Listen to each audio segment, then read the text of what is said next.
Tim with Conservative News from Montana. I'm here in Bozeman, and I'm with Jody Willson Palmer, who has got a story of, I guess you could say, in many ways, tragedy regarding the family unit here in Montana, where the efforts being taken to make sure that the rights of family and children are on the front page instead of the back seat of the judicial and the system that's not really working for the people. So with that, Jody, would you like to make sure just give your message to the people of this great state of what's going on in your case, because that's what we're here to do, is to expose the truth. Sure. Well, first I would say that I've been a practicing attorney for 21 years, and I have grave concerns about the family court in Gallatin County from what I've observed in that family court. And another thing I wanted to say just at the outset here is that even though this interview is for Conservative News of Montana, this is a nonpartisan issue, and I really want families that are hearing this to think about that and view this as it's a family issue, and moreover, it's an issue regarding children and the fate and the well-being of children. And I take that very seriously. I've been an advocate for women and children my entire life, my entire career, and I do take that very seriously. Well, we do want to make sure that we recognize that this is really about family and the rights of children. The political leanings of whoever is watching is in many ways irrelevant, because this is really the foundation of our homes, our families, and most importantly, children. Absolutely. And the concerns I have are surrounding some things that I've seen as real irregularities in the Gallatin County Family Court, which is currently being presided over by Standing Master Maydelana Bowen. Some of the things that I have personally seen make me feel concerned that there is a lack of due process. So everyone in court should be afforded the opportunity to speak to the allegations against them. They should be afforded the opportunity to testify before really damaging rulings are made against them. And what I have seen is that there are cases where Standing Master Bowen has held people in contempt of court without allowing them to even testify. She has at other times removed people's ability to have attorneys, taken their counsel from them without hearing any testimony, without even having a hearing in the case. And in the particular instance that I have in mind, I was an attorney on a case helping someone on a pro bono basis, a woman whose child has been taken away from her by her former spouse, not by the courts, but by her spouse, in violation of orders. I was helping this woman to try to get her child back, and Standing Master Bowen removed my client's ability to have an attorney, and in her order also made it impossible for me to even appeal that order. Because I was no longer allowed to represent this person. And this decision was based on facts that are not in the record. So I don't know where these facts came from. I don't know if the Standing Master came up with them herself, or if they came from some kind of improper communications with opposing counsel, facts that came out of thin air that aren't in the record. The decision was also based on rules that do not actually appear in the books. They are not real laws, they are not real rules, but seem to have been a fabrication of Standing Master Bowen's imagination. And then finally, she even went so far as to make up a diagnosis that does not exist, a psychological diagnosis So that not doesn't only exist. is this standing master, and many people have never heard of what a standing master is, because they usually hear of these cases going through court with district court judges, and this Standing Master Bowen, who has been basically being highlighted here in Bozeman for usurpation of power. Yes. This is, you gave us an example of another case where we've been following and helping to expose the truth. A gal basically in the Great Falls district is basically facing felony kidnapping charges for trying to save her child from a situation. And Judge Best up in that area, who is a district court judge, appointed another judge as a mediator, and they took every right of the gal in that case. It just boggles our mind how they abuse the rights of the people in order to protect the system that's protecting the system. And it's amazing to be able to talk to an attorney that's out here seeing that, because we don't often see that or hear about it. So we want to thank you for coming forward. Again, I'm not trying to distract from what's going on here in Gallatin County with this particular standing master candidate for district court judge, because that's really a big thing that we need to make sure that people are aware of. Right. Is who is really running for the judgeship. Right.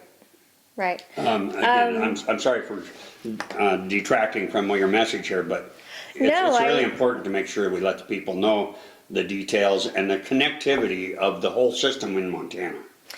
I agree, it is very important. And you mentioned the fact that she's a standing master. So a standing master is not even a judge. It's just an attorney who was hired to fill this role of taking care of family court matters.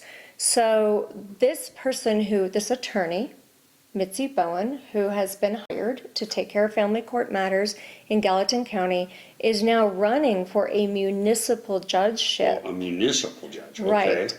And she is running against a woman, Colleen Harrington, who has already been in that role for many, many years, who knows the ropes, who's been doing a good job. And this standing master is running against her now for municipal judge. And one of my great concerns there is not only the irregularities I've seen in Bowen's courtroom, but Bowen is very far behind in her cases, and every attorney that operates in front of her will say that. She's months behind. My concern is that if she can't handle her current caseload, if she's not managing her current courtroom well, how is she going to manage a municipal courtroom? And the repercussions in a family court are that the children can have very damaging results, right? If a decision is made that's the wrong decision, it can affect a child for the rest of their lives. Now, in municipal court, people can end up being incarcerated if a bad decision is made. So I'm very concerned that we have this person that, in my view, is not competently performing her current job, who's trying to get a job where she would have the power to incarcerate people. Again, coming back into politics, we see this on a regular basis. We're climbing that political ladder, if you will, for more power because they get a taste of that at a appointed position, and we see that regularly, not just here in Montana, but across the country.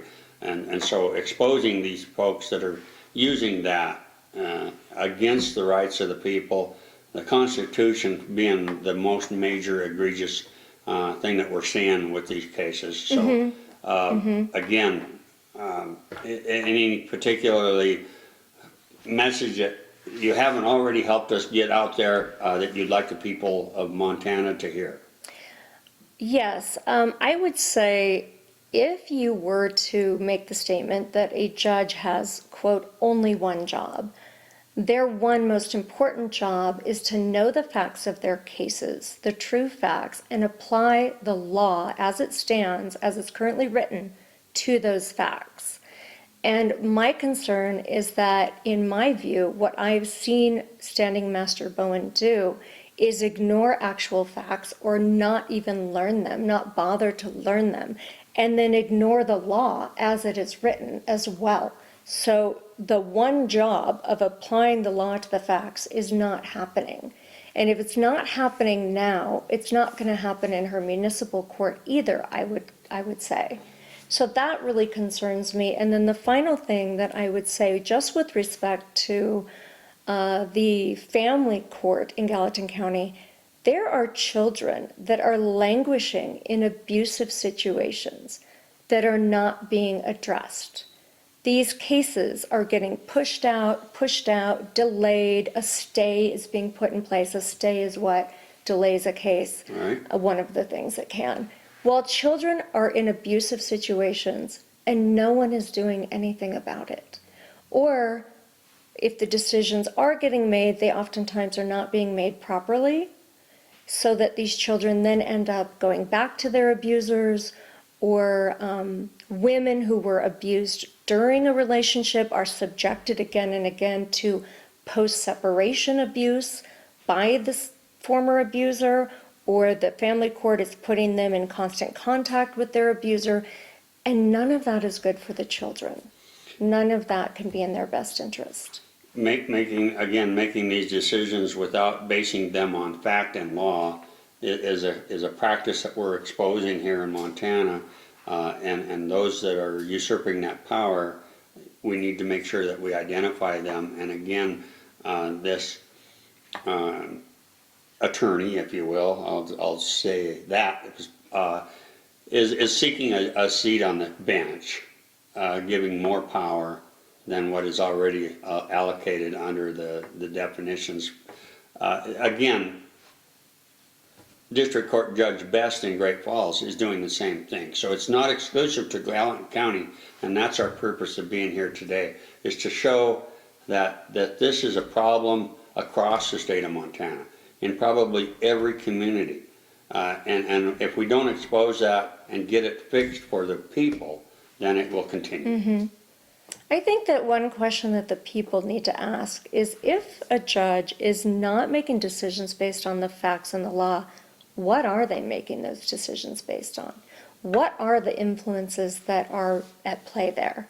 Because they're making the decision based on something, and my concern is that if it's not being based on what's proper, then it's being based on something that's improper. Mm-hmm. And that's my concern.